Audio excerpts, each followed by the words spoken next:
Hier, j'ironisais sur X à la vue de la future couverture du numéro de Valeurs Actuelles qui sortait aujourd'hui pour 15 jours et qui était consacré, une fois de plus, à Philippe de Villiers avec ce titre évocateur, l'homme de l'année.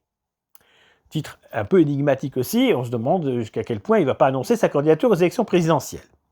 Je rappelle que Philippe de Villiers a été candidat en 1995, où il a obtenu 4,8% des voix, et il a été candidat en 2007, où il a obtenu 2,2% des voix aux élections présidentielles. Donc difficile d'y voir un homme de l'avenir. Et alors, avec ce titre, il faudra au sommet de l'État quelqu'un prêt au sacrifice. On se demande qui ça peut être.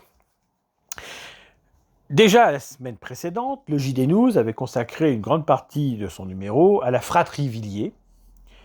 Et ça continue donc ainsi. Villiers, pour moi, c'est la ringartitude absolue, avec des positions réactionnaires et d'un catholicisme archaïque et dépassé, qui ne peut pas parler à la jeunesse.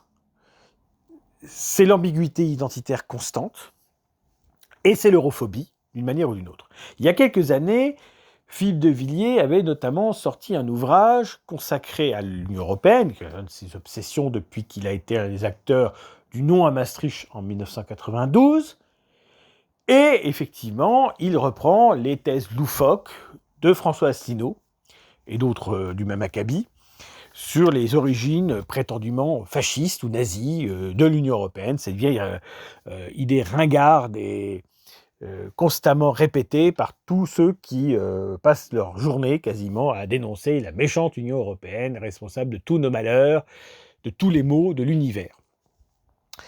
Alors, le numéro de Valeurs Actuelles insiste beaucoup sur son émission, sur CNews, qui est placée à un horaire idéal, le vendredi autour de 19h. Et donc, où il a été en débat avec Geoffroy Lejeune et désormais avec Elliott Deval. Donc, un créneau très favorable, mais effectivement, l'émission sur CNews fonctionne bien. Bon, fait, on peut l'admettre. Et il explique qu'il continue de parler parce qu'il veut se battre pour que la France ne meure pas. Mais il ne définit pas la France. Quelle France mérite qu'on la sauve, d'ailleurs? Est-ce que la France actuelle mérite d'être sauvée? Et il est toujours à côté de la plaque sur toutes les thématiques européennes. Alors, il explique que le grand clivage, c'est entre les partisans de la souveraineté nationale et les partisans de la souveraineté européenne, qu'il qualifie par ailleurs de fumeuse. Et dont il prête à Macron l'objectif. Donc non, c'est pas le vrai clivage. Le clivage est entre les Européens et les non-Européens. Le clivage n'est pas sur cette question-là. Il faut un État européen, c'est vrai, mais la souveraineté nationale est totalement à côté de la plaque, puisque l'État national est nocif. Et que la nationalité française ne veut plus rien dire. J'ai expliqué, et je continue d'expliquer, que c'est l'État français qui est en charge les titres de séjour. C'est l'État français qui a signé des chartes, par exemple avec l'Algérie, que Macron n'est même pas capable actuellement de remettre en cause. C'est l'État français qui a ce Conseil constitutionnel qui censure toutes les lois contre l'immigration. C'est cet État français qui est largement déficitaire, et ce n'est pas la faute de l'Union européenne ou de l'euro. Si l'État français a dépensé beaucoup trop, et a dépassé pour l'outre-mer, pour les banlieues, et pour tout ça. Ce sont les gouvernements qui sont responsables. L'Union européenne, c'est facile comme bouc émissaire, mais ça empêche de se poser les bonnes questions. Ça empêche de se dire, par exemple, que ce n'est pas la mission du Conseil général de Vendée de financer la construction d'écoles au Bénin, comme Villiers s'en était vanté. Donc il explique que la France est la vassale de l'Europe et que l'Europe est elle-même la vassale de l'Amérique. Donc toujours cette même idée fausse que l'Union européenne a un pouvoir régalien qu'elle n'a pas et qu'il répète depuis Maastricht 92. Il a perdu en 92 et il veut reprendre le flambeau et prendre sa revanche sur ce vote, comme Onfray qui est obsédé par l'État maastrichtien dont il nous rabat les oreilles en permanence. Donc voilà. Vassale de l'Europe, même vassale d'Amérique, bon, la vassalité vis-à-vis des États-Unis, elle est liée à la division de l'Europe, c'est-à-dire aux États. L'Union européenne est une Europe des États, c'est pas un État européen, c'est même pas un État embryonnaire proto-fédéraliste, c'est rien de tout cela. Donc, l'Europe est divisée et c'est pour ça qu'elle est soumise. Alors, il dénonce le fait que l'Union européenne détruise l'État régalien, alors que l'Union européenne n'a aucun pouvoir régalien. Parce que celui qui détruit l'État régalien, c'est l'État français lui-même et ses gouvernements depuis 30 ans. Il indique évidemment catastrophique que dans 10 ans, tout sera fini. Et que Bruxelles nous aura consommés. Donc toujours l'erreur d'aiguillage, il y a un problème migratoire qu'il évoque d'ailleurs implicitement, mais sans vraiment le nommer, en disant que le peuple français risque d'être minoritaire chez lui. Mais minoritaire par rapport à qui? C'est ça la question. Et donc, c'est pas le problème de Bruxelles. Là encore, toujours la même rengaine. Au lieu de dire que c'est l'État français qui a un problème avec la définition de la nation, de l'identité, et avec un problème d'immigration qui vient de son ancien empire colonial principalement, eh bien non, on vise à côté, on tape sur l'Europe. Non, c'est l'universalisme français qu'il faut attaquer. Donc son prochain ouvrage s'appellera Populicide, très bien, donc là, vouloir tuer le peuple, pour être précis, mais quel peuple? Qui le compose? Définir la nation, définir le peuple, ça c'est des questions de base qui ne sont jamais posées. Et il rêve d'un président idéal, que le même De Gaulle n'a pas été. Je rappelle le bilan de De Gaulle, qui est un bilan en réalité négatif, et c'est le meilleur président qu'on ait eu, donc c'est dire pour les autres. Lucidité et courage, bon, banal. Mais la lucidité, lui-même, en fait-il, est-il une illustration d'une telle lucidité, alors que sur l'Union européenne, il est complètement à côté de la plaque et il ne comprend pas l'importance de tout ça. Alors voilà les ennemis de la France. Voilà, selon lui, les ennemis de la France. Le super-État profond européen. Donc, il n'existe évidemment pas. Et il propose un Bruxit. Rompre avec la Commission de Bruxelles, avec l'institution de Bruxelles. Moi, je suis favorable à ce que Strasbourg prenne le pas sur Bruxelles, que le Parlement européen joue pleinement son rôle. Mais la question, c'est qui dirige à Bruxelles? Eh bien, c'est Paris et Berlin. Le Conseil européen des chefs d'État et de gouvernement, c'est lui qui dirige. La Commission, elle a été mise en place par la volonté de ces gens-là. C'est eux qui ont maintenu Mme von der Leyen en place, parce qu'ils étaient satisfaits de son travail. Et les parlementaires européens ont validé ce choix parce que les grands partis, que sont la gauche modérée et la droite modérée, sont d'accord.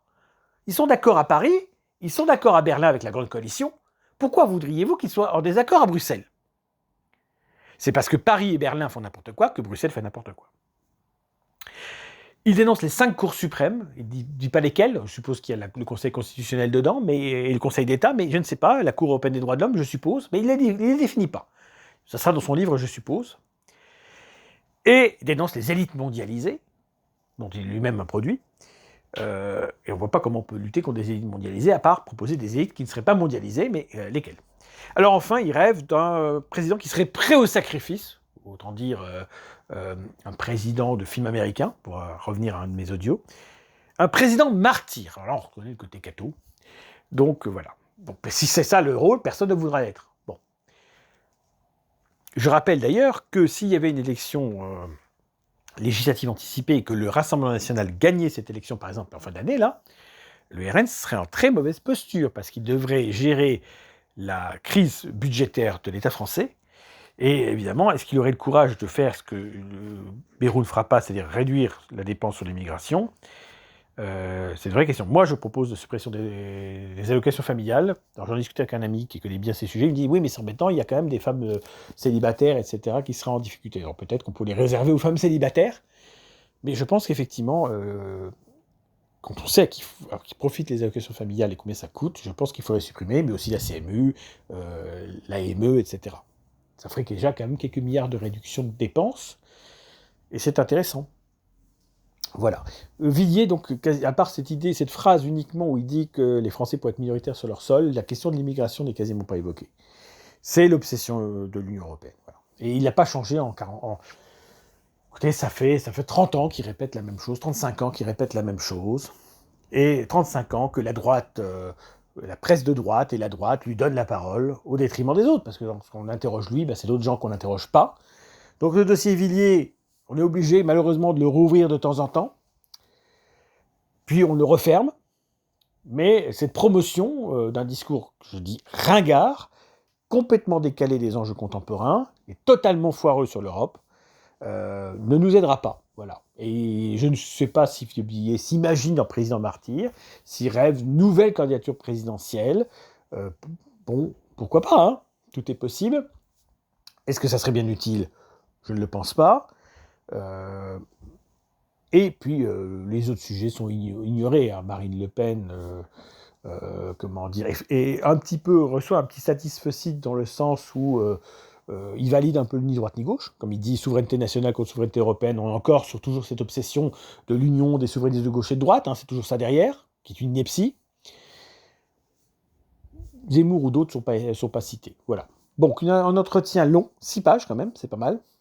Pas grand-chose à en retenir, si ce n'est effectivement l'incapacité à comprendre l'enjeu européen. Ça, c'est quelque chose de vraiment significatif. Chez lui, c'est impossible. Il ne comprend pas. Il est dans ce roman national artificiel jusqu'à, comment dire, la gorge. Et personne en face n'est là pour lui remettre les sujets en avant. Est-ce que finalement, sur l'Union européenne, vous n'avez pas tout faux? Vous dénoncez l'Union européenne qui accapare les pouvoirs de l'État, mais est-ce que finalement l'État français, quand il a du pouvoir, il ne fait pas n'importe quoi? La vraie question, c'est l'État français, qui est de moins en moins français d'ailleurs, et sa politique. C'est ça le véritable enjeu. L'Union européenne, c'est un bouc émissaire, c'est pas le vrai problème. C'est un faux problème. C'est un dérivatif. C'est parce que Paris, Berlin et les autres capitales vont mal dans leur tête que Bruxelles ne peut qu'aller mal. Comment voulez-vous que Bruxelles soit idéologiquement saine alors que les États ne le sont pas?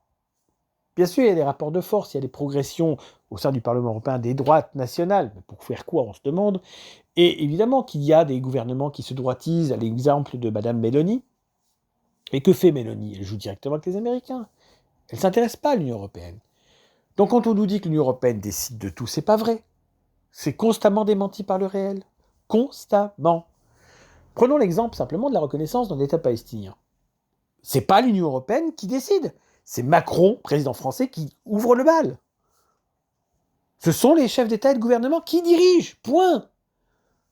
Donc on arrête de nous prétendre que l'Union européenne leur prive leur pouvoir. C'est pas vrai. Ce n'est pas vrai. Ce sont les États qui détruisent l'Europe. C'est pas l'Union européenne qui détruit les États.